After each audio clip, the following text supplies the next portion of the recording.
हम अपनी जान के दुश्मन को अपनी जान कहते हैं और मोहब्बत की मिट्टी को हिंदुस्तान कहते हैं, हिंदुस्तान कहते हैं। परम सम्माननीय माननीय मुख्य अतिथि आदरणीय प्रबंधक महोदय, प्रधानाचार्य महोदय, शिक्षकगण और मेरे प्यारे सहपाठियों, आप सभी को 78वें स्वतंत्रता दिवस की हार्दिक शुभकामनाएं।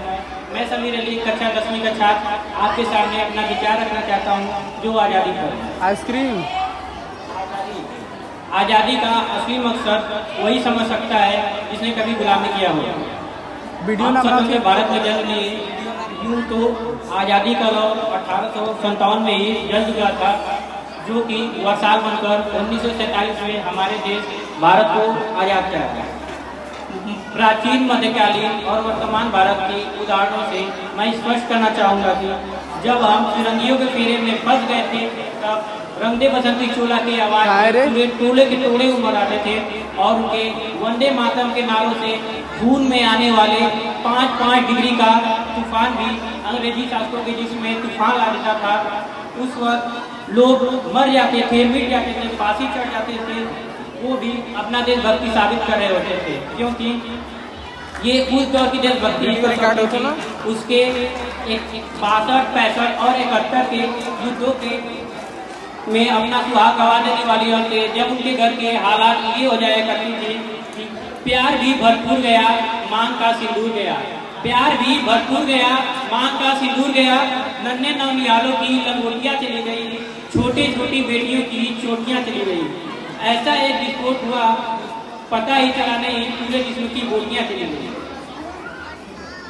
पता ही चला नहीं, ऐसा एक विस्फोट हुआ, पूरे जिस्म की बोटियाँ चली गई। आपके लिए तो एक आदमी मरा होगा साहब, आपके लिए तो एक आदमी मरा होगा साहब, किंतु मेरे घर की तो रोटियाँ ही चली गई, मेरे घर की तो रोटियाँ ही चली गई।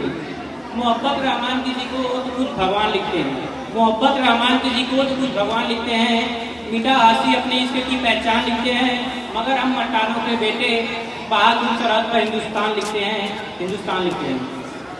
वाले हालात पैदा हो जाने के बावजूद भी एक माँ अपने बेटे को सरहद पर दुश्मनों की धज्जियां उड़ाने के लिए भेज देती थी और उसे खत लिखकर यह भेजा करती थी कि अम्मा ने खत लिखा है बड़े चाव से, पुत्र मेरे ना घबराना, एक इंच पीछे ना हटना, चाहे इंच इंच कट जाना, चाहे इंच इंच कट जाना।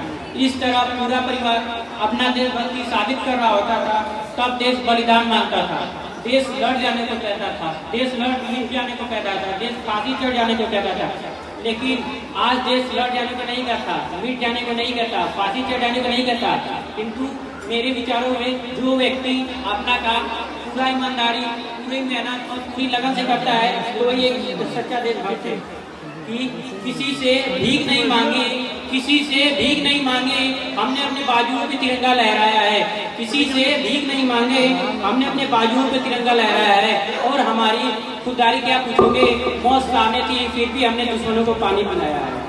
मैं फेसबुक, व्हाट्सएप के डीपी को 3 रंग में रखना ये देशभक्ति है क्या? आप हाथ में 2 बार तिरंगा लेने से यह देशभक्ति होगा?